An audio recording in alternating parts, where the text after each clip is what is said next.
الحمد للہ رب العالمین وبہ نستعین وصلی اللہ وسلم علی سید الانبیاء والمرسلین وعلی آلہ واصحابہ اجمعین ومن تبعہم بإحسان الی یوم الدین اما بعد۔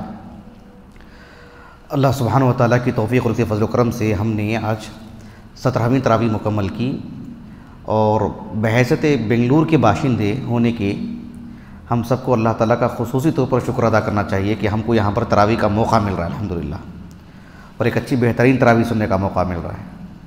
حالانکہ دیگر شہروں میں حیدرآباد وغیرہ میں شاید تراویح ہو رہی ہے، لیکن یہاں اللہ سبحانہ وتعالیٰ نے ہمیں ایک گھر کی طرح ماحول دے کر کے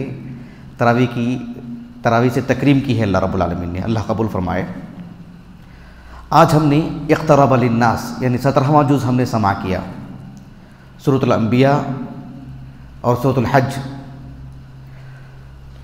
سورۃ الانبیاء سے متعلق ایک آیت کریمہ کی تفسیر نہیں بلکہ اس سے متعلق ایک بات کہوں گا آپ سے انشاءاللہ۔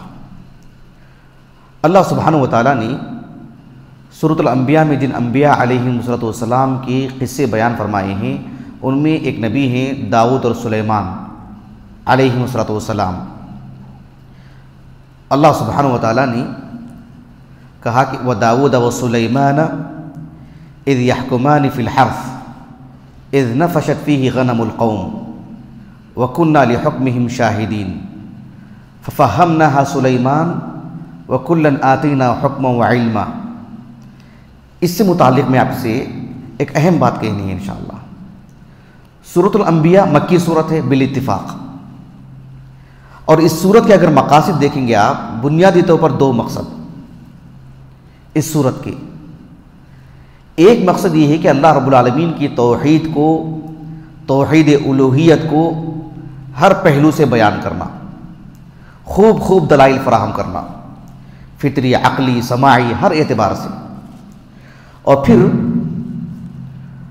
اسی ضمن میں انبیاء علیہم السلام جو توحید کے سب سے بڑے علم بردار جو انبیاء ہیں، ان میں سے کچھ انبیاء کے قصے بیان کر کے ان کی جو دعوت ہوتی تھی توحید الوہیت سے متعلق، تو انہیں کن چیزوں کا سامنا کرنا ہوتا تھا، متعدد پہلو ان کی زندگی کے، دعوتی پہلو، گھریلو زندگی، معاشرتی زندگی، سفر حضر، قوم کے ساتھ برتاؤ، خود اپنی نجی زندگی، ہر پہلو سے اللہ رب العالمین نے متعدد باتیں کہی ہیں بحیثیت داعی ایک نبی کے ساتھ کیا معاملہ ہوتا ہے۔ اب ذرا غور کیجیے آپ، اس صورت میں جن انبیاء کے نام لے کر کے قصے بیان کیے گئے ہیں، ابراہیم علیہ السلام، لوط، نوح، سلیمان اور داؤد، ایوب، یونس، زکریہ علیہ السلام، اور کچھ انبیاء کے نام ذکر کیے گئے ہیں جیسے ادریس، الیسع اور جو ذو الکفل وغیرہ۔ غور طلب بات کیا ہے میں جو بتانا چاہ رہا ہوں آپ کو، میں جب اس صورت سے متعلق سوچ رہا تھا کہ کچھ کہوں، اللہ تعالیٰ کی توفیق سے میں نے اس باب میں غور کیا کہ اللہ رب العالمین نے اس صورت کے آغاز میں مطلب بالکل بھی آغاز میں نہیں، تقریباً 15 آیتوں کے بعد، آیت نمبر بالضبط مجھے یاد نہیں ہے، اللہ تعالیٰ نے کہا کل نفس ذائقۃ الموت ونبلوکم بالشر والخیر فتنہ۔ اللہ تعالیٰ نے بنی آدم سے کہا کہ ہم تم کو خیر اور شر ہر دو سے آزمائیں گے۔ ایک مقدمہ ہے یہ، ایک تمہید ہے یہ، اس بات کو مجمل انداز میں بیان کر کے کہ اللہ تعالیٰ خیر اور شر سے آزمائیں گے، تو اللہ نے کچھ مثالیں بیان کی، ان انبیاء کے قصے اللہ نے بیان کیے، اور اللہ سبحانہ وتعالیٰ نے جن انبیاء کو آزمائش کی جو باتیں ہم بتا رہے ہیں، اکثر و بیشتر وہ واقعات ہیں جن کو اللہ رب العالمین نے کسی طرح کی یعنی گھریلو زندگی سے، دعوت تبلیغ کے باب میں جو قوم سے ان کو جو پریشانی ہوتی ہے، پریشانیوں کی قبیل سے اللہ نے آزمایا۔ وَنَبْلُوكُمْ بِالشَّرِّ، شر کے ذریعے سے اللہ نے آزمائے۔ اس کی بھی مثالیں دی اللہ نے، نوح علیہ السلام کی مثال، لوط علیہ السلام کی، ابراہیم علیہ السلام کی، ایوب علیہ السلام کی، جو نجی زندگی میں ان کو جو آزمایا گیا شر کے ذریعے سے۔ وَنَبْلُوكُمْ بِالشَّرِّ وَالْخَيْرِ، خیر کے ذریعے سے بھی اللہ نے آزمائے، اس کی بھی ایک مثال دینی ہے تو اللہ نے داؤد اور سلیمان کی مثال دی، ہر دو کی مثالیں۔ میں یہ بات اس لیے کہہ رہا تھا کہ علمی امانت کے طور پر مجھے یہ نقطہ کہیں نہیں ملا. میں جب اس قبیل سے سوچ کر کے آیا تو پھر یہ بات مجھے واضح ہوئی باذن اللہ تعالیٰ کہ اللہ نے جب خیر اور شر سے آزمائیں گے تو دونوں طرح کے اللہ نے مثال دی. تو داؤد اور سلیمان کی جو مثال اللہ نے دی ہے وہ خیر کے لیے علیہ السلام. اللہ سبحانہ و تعالیٰ نے داؤد اور سلیمان کو علیہ السلام جن نعمتوں سے اللہ نے نوازے ہیں، اللہ نے کہا کہ داؤد اور سلیمان سے متعلق کہ اذ یحکمان فی الحرث اذ نفشت فیہ غنم القوم وکننا لحکمہم شاہدین ففہمناہا سلیمان وکلا آتینا حکما وعلما.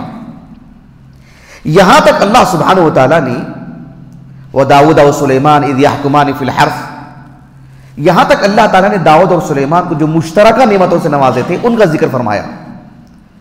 پھر اس کے بعد اللہ تعالیٰ نے داؤد کے لیے خاص طور پر کیا دی ہیں، سلیمان کے لیے خاص طور پر کیا دی ہیں، پھر الگ الگ ان کی فہرست بیان کی گئی ہے. یہاں تک علم، نبوت، فہم سے متعلق اللہ سبحانہ و تعالیٰ نے مشترکہ طور پر بیان فرمایا. اس کے بعد پھر جدا جدا دونوں کے لیے الگ الگ نعمتیں. یہ ایک بات رہی.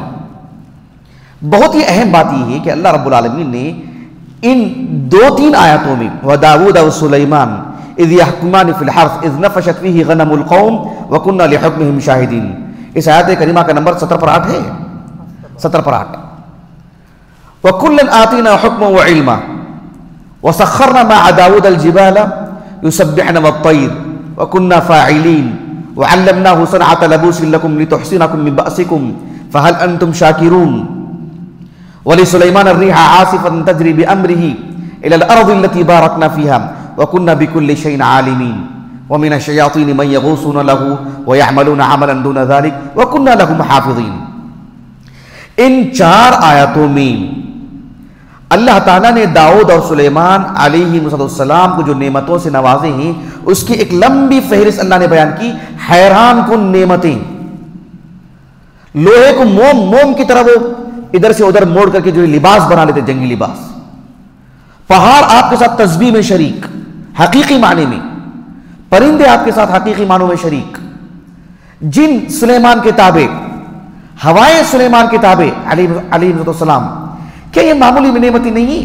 لیکن ان سارے نعمتوں کو جب اللہ نے ایک فہرست کے طور پر بیان فرمائے تو فخر الدین الرازی رحمہ اللہ مفاتیح الغیب میں کہتے ہیں کہ اللہ تعالیٰ نے سلیمان اور داؤد کو جتنی بھی نعمتوں سے نوازے ہیں بڑی بڑی حیران کن، عام انسان سوچ بھی نہیں سکتا ہے، خرق عادت ہے یہ. لیکن اللہ تعالیٰ نے اتنی عظیم عظیم نعمتوں کے بھی جن مسخر ہیں، ہوا مسخر ہے، یہ کوئی کارٹون نہیں، کوئی کہانی نہیں. لیکن ان ساری فہرست میں اللہ نے جس عظیم نعمت کو مقدم رکھا، کہا کہ وَفَهَّمْنَاهَا سُلَيْمَانَ وَكُلًّا آتِينَا حُكْمًا وَعِلْمًا. کہا کہ علم کی نعمت کو اللہ نے مقدم رکھے. اب بھلا بتائیے، یہ باتیں صرف کتابی باتیں ہیں؟ یہ ہمارے اندر اس برتری کا احساس ہونا چاہیے، خوشی ہونی چاہیے کہ اللہ نے ہمیں، یعنی جو علم النبوہ ہے اللہ نے وہ چیز ہمیں عطا فرمائی ہے. نبوت نہیں، علم النبوہ، شرعی علم اللہ نے ہمیں نوازے ہیں. بحیثیت ایک دین کے طالب علم کتنی خوشی ہونی چاہیے. صرف خوشی نہیں، یہ ہمارے معتقدات میں آنی چاہیے، ہمارے نظریات بن جانی چاہیے کہ میرے پاس 10 نعمتیں ہیں. ٹھیک ہے، پہلی نعمت اللہ کے دین کے بعد، ایمان کے بعد اللہ سبحانہ وتعالیٰ کے دین کا علم. یہ نکلنا چاہیے ہماری زبان سے. احساس کمتری نہیں ہونی چاہیے کہ بھائی علم تو ہے لیکن پیسے کہاں ہیں میرے پاس، علم تو ہے لیکن میرے پاس کھانے پینے کی چیزیں کہاں ہیں. اس کا مطلب ہے کہ ہم احساس کمتری کے شکار ہیں اور اس نعمت کو نہیں مان رہے، تسلیم نہیں کر رہے یا اسے فوقیت نہیں دے رہے. فخر الدین الرازی رحمہ اللہ نے کہا کہ اللہ نے اتنی حیران کن فہرست بیان کی، لیکن کہا کہ پہلی نعمت وَفَهَّمْنَاهَا سُلَيْمَانَ وَكُلًّا آتِينَا حُكْمًا وَعِلْمًا. یہ پہلی نعمت. اسی لیے اہل علم اس آیت کریمہ کو رکھ کر کے بڑی عجیب و غریب باتیں کہی ہیں.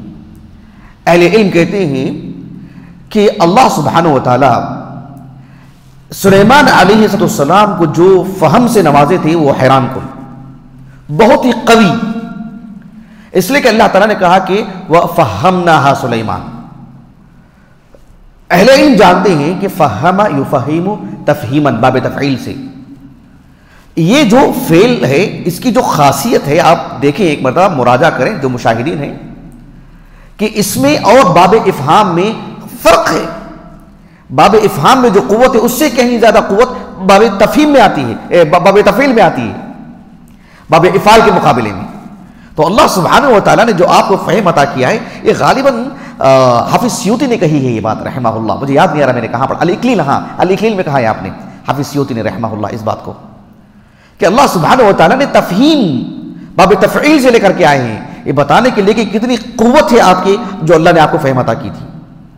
وَدَاوُدَ وَسُلَيْمَانَ اِذْ يَحْكُمَانِ فِي الْحَرْثِ، غور کیجئے آپ، اللہ نے اس واقعے کو جو بیان کی ہے، اِذْ يَحْكُمَانِ، حالانکہ حکمہ فعل ماضی ہے نا، سلیمان اور داؤد کا قصہ کبھی کی گزر گیا ہے، کبھی کی. شیخ عبد الرحمن بن ناصر السعدی رحمہ اللہ کہتے ہیں اللہ نے اس کو فعل مضارع میں بیان فرمائے. حال کا معنی جو دیتا ہے اس میں، گویا کہ اب وہ قصہ اب ہمارے سامنے تازہ تازہ ہے، مستحضر ہے، ہمارے سامنے رکھا گیا ہے، گویا کہ ابھی ہوا ہے، اب آج آیا ہے اخبار میں، جو صبح میں واقعہ ہوا تھا، گویا کہ ہم لائیو دیکھ رہے ہیں اس واقعے کو. اذ یحکمان، حرف معلوم ہے زراعت، اصل کے اعتبار سے حرف جو ہے مطلب جو بیج ڈالتے ہیں نا زمین میں اس کو کہتے ہیں، لیکن یہاں پر زراعت مراد ہے.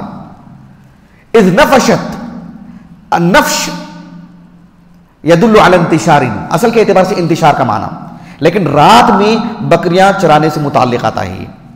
قضیہ کیا تھا؟ ایک شخص کا کھیت تھا اور ایک اور شخص کی بکریوں نے آ کر کے اس کے کھیت کو خراب کر دی، اجاڑ دی. داؤد علیہ السلام نے یہ فیصلہ کیا کہ اس کی جو بکریاں ہیں بھائی اس کو دے دیں بطور سزا، اس کا کھیت خراب کیا نا، تمہاری بکریاں اب اس کو.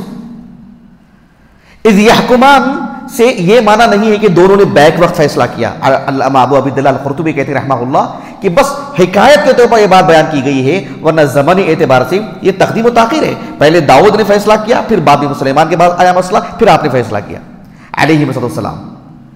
داؤد علیہ السلام نے کہا کہ بطور عقوبت، بطور سزا اس کی بکریاں بھی اس کو سونپ دی جائیں گی. سلیمان علیہ السلام کے بارے میں اللہ نے کہا فَفَهَّمْنَهَا سلیمان، آپ نے کہا کہ بھئی بکریاں تمہاری ہی رہیں گی، البتہ اتنا کیا جائے گا کہ تمہاری بکریاں چند دن کے لیے ان کو دے دی جائیں، اور اس سے وہ جو استعمال میں لائیں گے اس کا دودھ استعمال کریں گے تمہاری بکریوں کا، اور تم ان کے کھیت کی نگرانی کرو، اس کو بحال کرو. بحال کرنے کے بعد جب پہلے کی طرح ان کا کھیت ہو جائے گا تمہاری بکریاں لے کے تم چلے جاؤ. فَفَهَّمْنَهَا سلیمان. اسی لیے اہل علم کہتے ہیں کہ فی نفسہ علم لا شیء، کوئی قیمت نہیں، فی نفسہ علم کی کوئی حیثیت نہیں جب تک کہ اللہ سبحانہ وتعالیٰ کی طرف سے اس بندے کو علم کے ساتھ فہم نہ مل جائے، سمجھ بوجھ نہ مل جائے، حکمت اور دانائی نہ مل جائے، بصیرت نہ مل جائے. ایک آدمی نے 4 کتابیں پڑھ لی لیکن اس کے پاس تمیز ہی نہیں، وہ مسئلے کو سمجھ ہی نہیں سکتا ہے، سمجھا ہی نہیں سکتا ہے، بتا ہی نہیں سکتا ہے، شریعت کا فہم ہی نہیں ہے اس کو. تو فقہ، فہم یہ بڑی عظیم دولت ہے. علم کے ساتھ مطالعہ کر لینا، پڑھ لینا ایک الگ چیز ہے، لیکن اس کے ساتھ فہم یہ اللہ رب العالمین کی ایک عظیم نعمت ہے. اللہ سبحانہ و تعالیٰ نے بطور فضل اور نعمت کے اللہ نے اس کو بیان فرمائے. فَفَهَّمْنَاهَا سلیمان. اس آیت کریمہ کو رکھ کر کے اہل علم کہتے ہیں کہ فہم میں اللہ رب العالمین نے تفاوت رکھا ہے انبیاء میں بھی. کسی کو فہم کچھ، کسی کو فہم اس سے زیادہ، کسی کو فہم اس سے بھی زیادہ، کسی کو بہت زیادہ. اللہ سبحانہ و تعالیٰ نے انبیاء میں بھی بات رکھی ہیں، وہ کسی کا عیب، کسی کی تحقیر اور کسی کی مطلب کوئی حیثیت نہیں، یہ نہیں مانا نہیں، یہ اللہ تعالیٰ کا فضل ہے. ایک کلاس میں طلبہ کے درمیان، علماء کے درمیان، بڑے بڑے علماء کے درمیان، عام جو فارغین ہیں، سب میں یہ چیز دیکھنے کو ملتی ہے. اللہ سبحانہ و تعالیٰ نے علم و فہم میں تفاوت اللہ نے رکھی ہے. بہرحال اللہ سبحانہ و تعالیٰ نے کہا کہ وَفَهَّمْنَاهَا سلیمان. اس آیت کریمہ کو رکھ کر کے اہل علم نے کہا کہ یہ آیت کریمہ اصل ہے اس بات کے لیے کہ احکام و مسائل میں اجتہاد کی گنجائش ہے، حتیٰ کہ انبیاء سے بھی اجتہاد واقع ہوتا ہے. یہ آیت کریمہ اصل ہے اس باب میں. یہ آیت کریمہ اس باب میں بھی اصل ہے کہ اجتہاد کا جب معاملہ آتا ہے تو اس میں اختلاف کی بھی گنجائش ہے. جو مسلمات ہیں، جو عقائد ہیں، جو توحید کا معاملہ ہے، عقیدہ اور منہج کا معاملہ ہے، اس میں اختلاف کی گنجائش ہی نہیں ہے، اجتہاد کی بھی گنجائش نہیں ہے. عقائد کے باب میں نہ اختلاف کی گنجائش ہے، نہ اجتہاد کی گنجائش ہے. احکام اور مسائل میں نوازل کا معاملہ رہتا، جڑا رہتا ہے.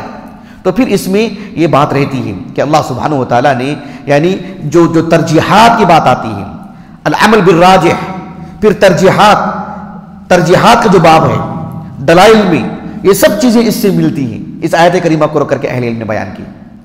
اہل علم نے اس آیت کریمہ سے متعلق کہا کہ حاکم اگر فیصلہ کرتے ہوں، اگر وہ موافق کتاب و سنت ہو تو فلہ اجران، اگر وہ کتاب و سنت کے بالکل عین موافق نہیں ہے، خطا ہوئی ان سے، تو فلہ اجر واحد، ان کے لیے ایک اجر ہے، اور وہ ملوم بھی نہیں ہے، ان کی ملامت نہیں کی جائے گی، ان کی سرزنش نہیں کی جائے گی اگر وہ اجتہاد کے امور میں مکمل طور پر کھڑے اترتے ہوں تو۔ کرونا کے مسائل کو لے کر کے نماز میں جو ہم فاصلہ جو کھڑتے ہیں، پھر وغیرہ وغیرہ جو مسائل ہیں، تو ہم دیکھتے ہیں کہ بعض فارغین میں بھی جو ہے ایک طرح کا سخت لہجہ، سختیاں، ایک اجتہادی معاملہ ہے۔ سامنے والے کی عزت ہونی چاہیے، سامنے کے علماء کی عزت ہونی چاہیے، ان کے اجتہادات کو جو ہے مطلب سراہنا چاہیے۔ اختلاف رہ سکتا، ہو سکتا ہے، بات ضمن نہیں تو میں بتا رہا ہوں آپ کو، کیونکہ یہ فرضی باتیں نہیں ہیں، ہمارے سامنے آ رہی باتیں ہیں۔ تو آپ دیکھو وہ جو حدیث مبارکہ ہے سنن ترمذی کی کتاب ابواب الاحکام میں، حدیث ابی ہریرہ بسند صحیح، شیخ البانی نے صحیح کہا ہے، آپ صلی اللہ علیہ وسلم نے فرمایا اذا حکم الحاکم فاجتہد فاصاب فلہ اجران، اگر ایک حاکم فیصلہ کرتے ہیں، اجتہاد کرتے ہیں اس میں، اور اجتہاد مطلب وہ اس کی جو شروط ہیں، ضوابط ہیں وغیرہ، اگر وہ کتاب و سنت کے عین موافق ہیں، اب ظاہر بات اجتہاد کب کریں گے؟ عقیدے کے باب میں، ظاہر بات ہی نہیں، تو پھر فلہ اجران۔ اگر وہ وَإِذَا حَكَمَ فَأَخْطَأَ فَلَهُ أَجْرٌ وَاحِدٌ، مکمل ایک اجر ملے گا ان کو۔